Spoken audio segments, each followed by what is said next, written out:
Hello दोस्तों, मैं सुमन आप सभी का स्वागत करती हूँ एक बार फिर से। हम पिछली क्लास में 50 क्वेश्चन कर चुके थे जीएस में। आज भी हम 50 क्वेश्चन करेंगे और जिन्होंने पिछली क्लास नहीं देखी वो जाके प्लेलिस्ट में देख ले। वहाँ पे लगभग 15 वीडियो आपको मिल जाएंगे जीएस की, और आपको ट्रिक की वीडियो मिल जाएगी। 50 से प्लस ही मिलेगा, आपको 50 से प्लस मिल जाएगा ट्रिक की वीडियो, और दूसरा आपको मिल जाएगा करंट अफेयर की।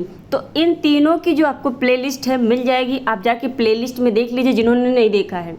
अब बात करते हैं, जो पहली बार आया चैनल पर सब्सक्राइब कर लीजिए, बेल आइकन दबा लीजिए और अपने दोस्तों को भी शेयर कर लीजिएगा। चलिए शुरुआत करते हैं पहले क्वेश्चन से। पहला क्वेश्चन है आपका, सबसे चमकीला ग्रह कौन सा है? तो सबसे चमकीला ग्रह आपका शुक्र है। शुक्र को आप गर्म ग्रह के नाम से जानते हैं। सबसे गर्म ग्रह पूछा जाएगा तो आप शुक्र लगाएंगे, ये नहीं कि आप बुध लगा लें, क्योंकि बुध सूर्य के सबसे नज़दीक है। तो इसका मतलब ये नहीं कि बुध जो है सबसे गर्म ग्रह है। शुक्र सबसे गर्म ग्रह है। शुक्र को और क्या कहते हैं? शुक्र को भोर का तारा कहते हैं, साज का तारा कहते हैं। इस नाम से शुक्र को जाना जाता है। अगला क्वेश्चन है आपका, भारत का राष्ट्रीय पशु कौन सा है? तो भारत का राष्ट्रीय पशु सबसे सिंपल बाघ है। राष्ट्रीय पक्षी क्या है? तो राष्ट्रीय पक्षी आपका मोर है। अच्छा, उत्तर प्रदेश के राष्ट्रीय पक्षी क्या है?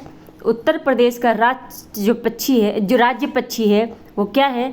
सारस है। ठीक है, चलिए अगला क्वेश्चन है आपका, भारत का राष्ट्रीय पक्षी आपको बता ही दिया, मोर है। अगला क्वेश्चन है आपका, भारत का राष्ट्रीय जलीय जीव कौन सा है? तो ये है गंगा डॉल्फिन। ये गंगा डॉल्फिन कहाँ पे है भारत में? तो ये आपका बिहार में है। ठीक है, चलिए अगला क्वेश्चन है आपका, भारत का राष्ट्रीय फल कौन सा है? तो राष्ट्रीय फल आपका आम है। नेक्स्ट क्वेश्चन है आपका, भारत का राष्ट्रीय फूल कौन सा है? तो ये है आपका कमल। और ये सारे जितने भी अभी हो रहे हैं तो ये जीके अवेयरनेस है, ये आपके जीके अवेयरनेस दिया हुआ है, उस सिलेबस से है, तो इस पे ध्यान दीजिएगा। उत्तर प्रदेश से भी आपका पूछेगा।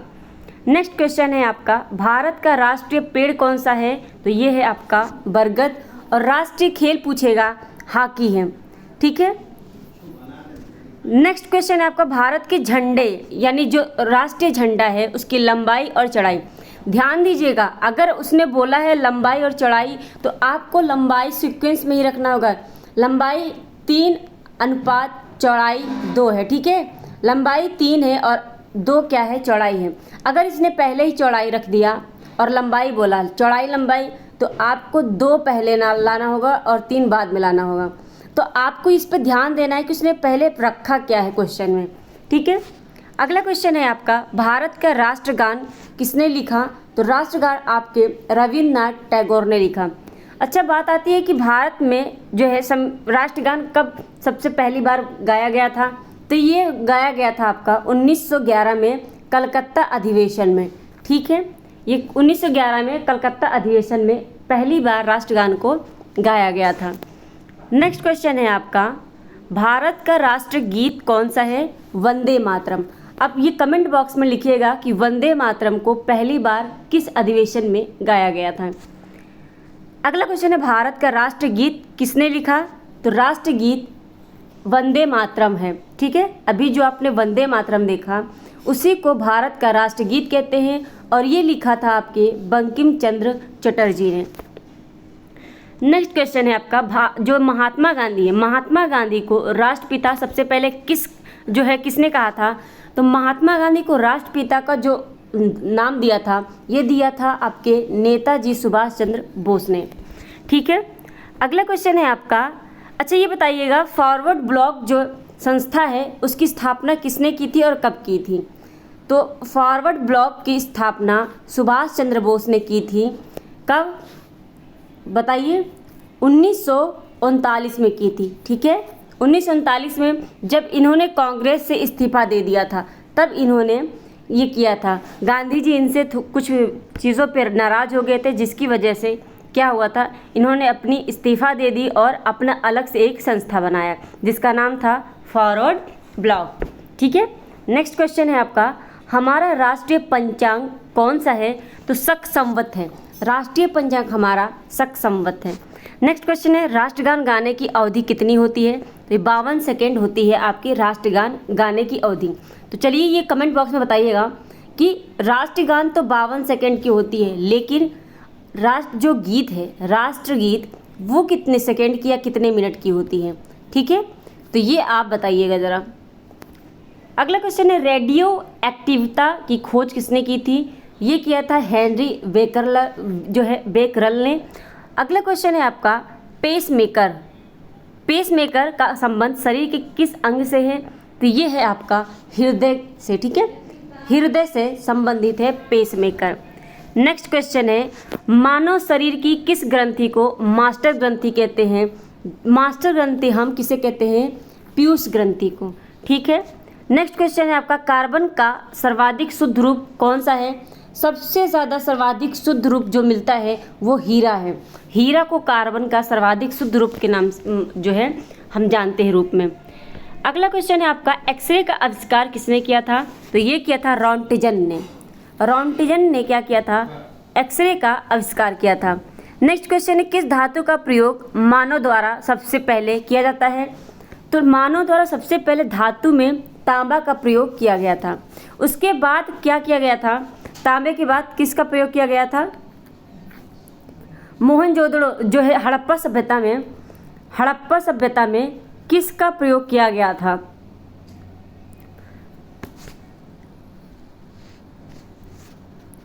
पूछेगा कि तांबे का प्रयोग तो जानता था मानव, पहले तांबे का प्रयोग जानता था, लेकिन ऐसा कौन सा धातु है जिसके बारे में वह नहीं जानता था? तो वो था लोहा। तो हड़प्पा सभ्यता के लोग लोहे के बारे में जानते थे, क्योंकि तांबा में उन्होंने लोहा मिलाकर उन्होंने क्या किया था? जस्ता बनाया था। तो ये सब चीज़ें उनको पता थी लोहा के बारे में, लेकिन जो वैदिक सभ्यता थी, वैदिक सभ्यता में तांबे के अलावा लोहे के बारे में नहीं पता था, तो उन्हें सबसे पहले उन्होंने तांबे का ही प्रयोग किया था।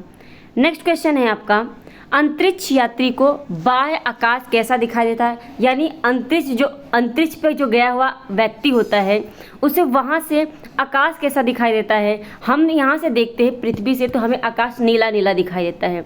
ठीक है, लेकिन जब आप ऊपर से देखते हैं, अंतरिक्ष से जाके जब देखते हैं आप आकाश को, तो आकाश आपका क्या दिखता है?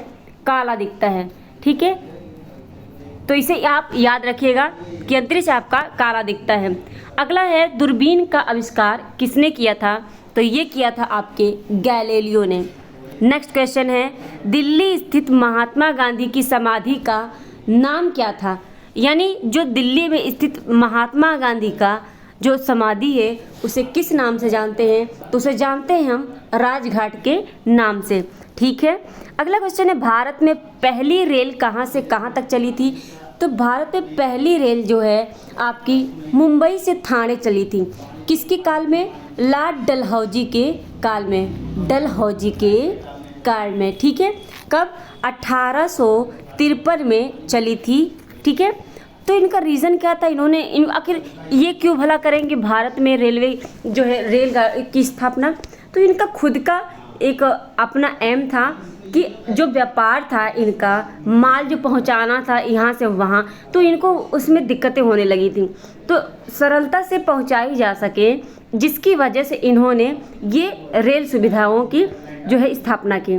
तो अपने व्यापारिक जो है लालच की वजह से इन्होंने ये सब चीज़ें किया। ठीक है, अगला क्वेश्चन है आपका, भारत में पहली बार मेट्रो रेल सेवा किस नगर में आरंभ किया गया? तो ये किया गया था कोलकाता में। अच्छा, कोलकाता में किस डेट को राखी दिवस मनाया जाता है? तो 16 सितंबर को। 16 सितंबर को क्यों राखी दिवस मनाया जाता था? तो रविन्द्रनाथ टैगोर के जो है उनके एडवाइस में उन्होंने सलाह दिया कि 16 जो है सितंबर को क्या किया जाएगा? हमेशा आपका क्या मनाया जाएगा? राखी दिवस। यानी बंगाल विभाजन के शोक में ही 16 सितंबर को एक दूसरे के हाथ में राखी बांधी जाएगी, जिससे भाईचारा का जो बढ़ावा मिलेगा। ठीक है, चलिए अगला क्वेश्चन है आपका, भारत में रेल का आरंभ किस सन में हुआ था? अभी बताया मैंने कि 1853 में हुआ था। और किसने किया था, तो ये किसके समय में, तो ये था लॉर्ड डलहौजी के समय में, ठीक है, लॉर्ड डलहौजी के समय में। अच्छा, आपसे पूछा जाएगा कि हड़प नीति किसकी है, हड़प नीति, तो हड़प नीति भी लॉर्ड डलहौजी की थी, क्योंकि लॉर्ड डलहौजी क्या करता था, अपनी हड़प नीति के द्वारा ही राज्यों को क्या करता था, अपने कंट्रोल में करता था, उन्हें हड़पता था, अपने अधिकार में करता था, ठीक है। तो आपसे पूछेगा, एक क्वेश्चन और बनेगा आपका कि ऐसा कौन सा जो राज्य था या प्रांत था जिसे डलहौजी ने जो है हड़प नीति के थ्रू नहीं हड़पा था, तो ये था अवध। अवध में आपकी कौन थी, बेगम हजरत महल, ठीक है, वाजिद अली की वाइफ थी और उनका एक पुत्र था, ठीक है, जिनको उन्होंने गोद लिया हुआ था। और वाजिद अली डलहौजी के काफ़ी उन्होंने मदद की थी, जिसकी वजह से डलहौजी और उनके बीच अच्छा संबंध था। लेकिन वो इस नीति के द्वारा, और वाजिद अली जब उनकी डेथ हो गई तो इस नीति के द्वारा क्या हुआ, वो ले नहीं सकते थे क्या, उनकी वाइफ से यानी बेगम हजरत महल से ले नहीं सकते थे प्रांत। तो इसने क्या किया, अपना हड़प नीति को हटा के कुशासन का आरोप लगाकर अपने अधिकार में किया अवध को, ठीक है। तो ये बातें याद रखिएगा।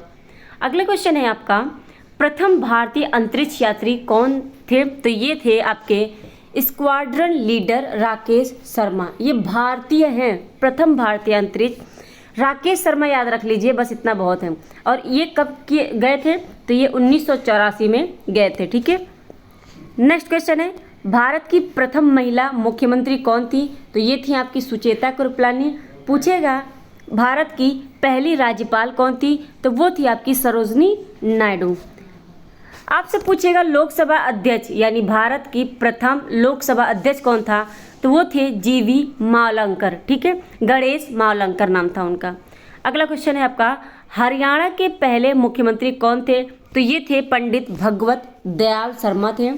संयुक्त राष्ट्र संघ की स्थापना कब हुई, तो संयुक्त राष्ट्र संघ की स्थापना यानी यूएनओ, क्या नाम है इसका शॉर्ट में, यूएनओ की स्थापना 24 अक्टूबर 1945 में हुई थी।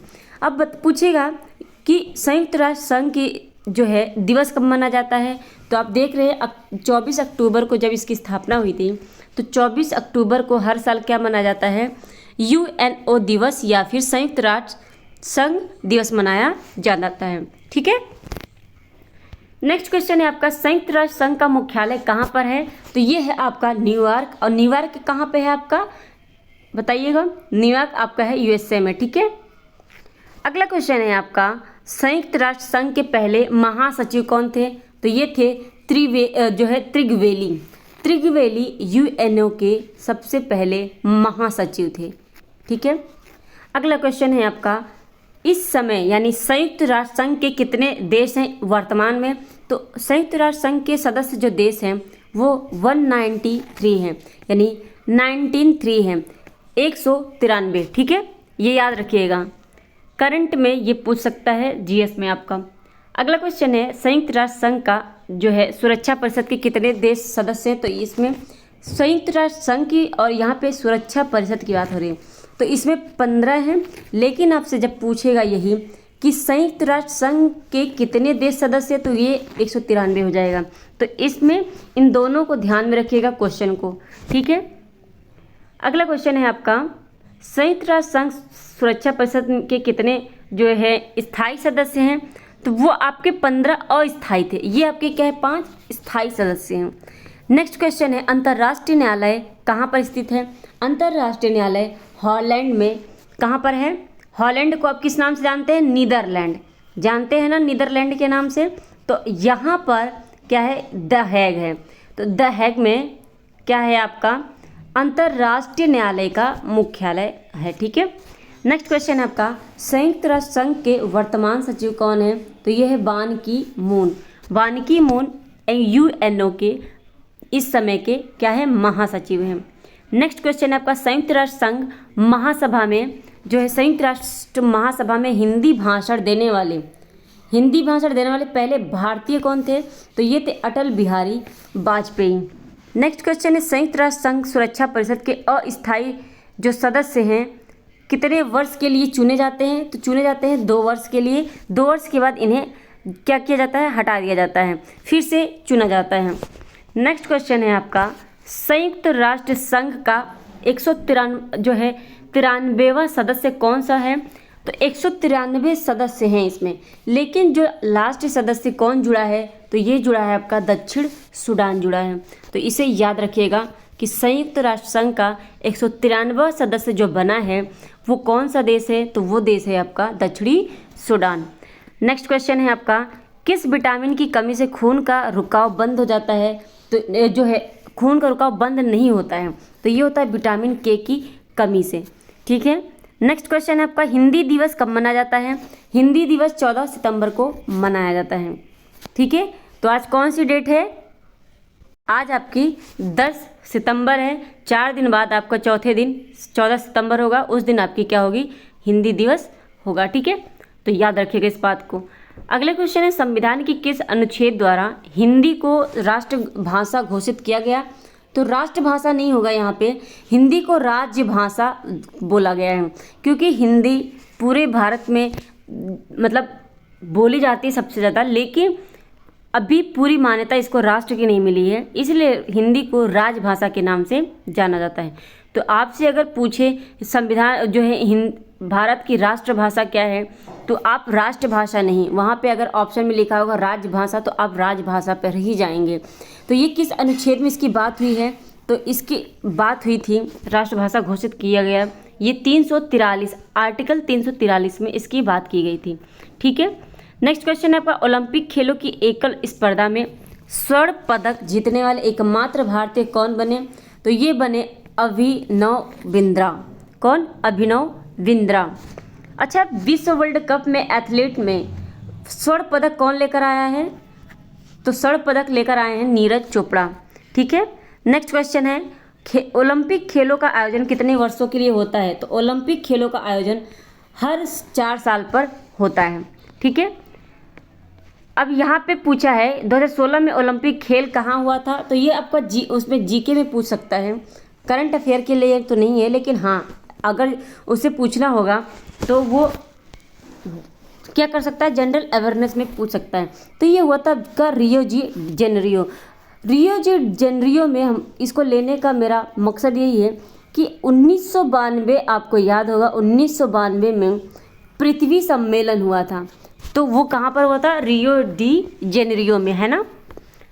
नेक्स्ट क्वेश्चन आपका, अंतर्राष्ट्रीय मानव अधिकार दिवस कब मनाया जाता है? तो ये हर साल 10 दिसंबर को अंतर्राष्ट्रीय मानव दिवस मनाया जाता है। अगला क्वेश्चन है, हरियाणा की कौन सी नस्ल की भैंस प्रसिद्ध है? तो ये प्रसिद्ध है मुर्रा भैंस प्रसिद्ध है। अगला क्वेश्चन है, प्रसिद्ध शीतला माता मंदिर कहाँ स्थित है? तो ये गुड़गांव में स्थित है। शीतला माता का पूजा आप जानते हैं कब करते हैं? जब चेचक होता है लोगों को, छोटी माता बड़ी माता के नाम से जानते हैं, तब लोग क्या करते हैं? इनकी पूजा करते हैं। ठीक है। अब लास्ट क्वेश्चन हमारा बचता है, विशाल हरियाणा पार्टी किसने बनाई थी? तो ये बनाया था राव वीरेंद्र सिंह ने। हमारे 100% जो है 100 क्वेश्चन कंप्लीट हुए 2 दिन में। तो 50 क्वेश्चन आज हमने किए हैं, 50 क्वेश्चन पहले हो चुका है। और इसके अलावा वीडियो जो है जितनी भी क्लासेस हुई हैं उसकी एक प्लेलिस्ट बना दी गई है, जिन्होंने क्लासेस नहीं देखी वो जाकर आप देख सकते हैं।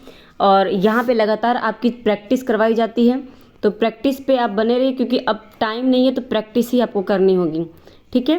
प्रैक्टिस अगर नहीं करेंगे तो चाहे जितना थ्योरी पढ़ ले उससे काम नहीं चलेगा, तो प्रैक्टिस बहुत ज़्यादा ज़रूरी है। मैं उम्मीद करती हूँ कि आज की जो क्लास है आपको अच्छी लगी होगी। अगर अच्छी लगी है, चैनल पर पहली बार आए तो चैनल को सब्सक्राइब कर लीजिए, बेल आइकन दबा लीजिए और अपने दोस्तों को भी शेयर कर दीजिएगा। कमेंट लाइक शेयर ज़रूर करिए ताकि हमें भी मोटिवेशन मिले।